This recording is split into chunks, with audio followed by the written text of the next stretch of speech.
माँ सिर्फ जन्म देने वाली नहीं होती, वो तरबियत देने वाली, दुआ करने वाली और रास्ता दिखाने वाली होती है।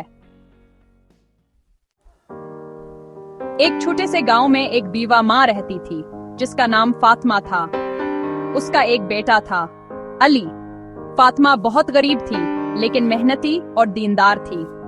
हर रोज अली स्कूल से आता तो फातिमा इसे कहती, बेटा हमेशा सच बोलना, किसी का दिल ना दिखाना और जो तुम्हारे पास है उस पर शुक्र अदा करना।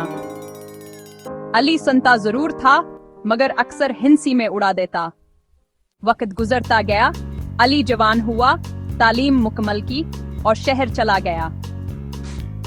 वहां उसे एक बड़ी कंपनी में नौकरी मिल गई। एक दिन कंपनी के मालिक ने इसे बुलाया और कहा, हम तुम्हें प्रोमोट करना चाहते हैं, लेकिन शर्त यह है कि तुम एक छोटा सा झूठ बोल दो कि हमारी मसनूआत नक्स से पाक हैं। अली सोच में पड़ गया। इसी लम्हे अली को अपनी माँ की आवाज याद आई, बेटा सच कभी शर्मिंदा नहीं करता, झूठ वक्ती फायदा देता है लेकिन इज्जत छीन लेता है। अली ने इनकार कर दिया। इसने कहा, मैं सच नहीं छोड़ सकता, चाहे नौकरी जाए या मौका। चंद दिन बाद वही कंपनी अली को दोबारा बुलाती है। मालिक ने कहा, हमने तुम्हारी दियानतदारी जांचने के लिए ये आजमाइश रखी थी, तुम पास हो गए हो, अब तुम कंपनी के नायब सरबराह हो।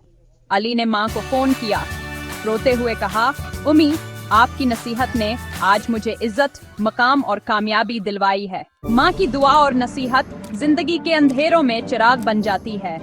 जो शख्स माँ की बात मानता है, इसे दुनिया की कोई ताकत नहीं झुका सकती। माँ के अल्फाज सादा होते हैं मगर उनमें छुपी हुकमत सारी दुनिया से ज्यादा कीमती होती है।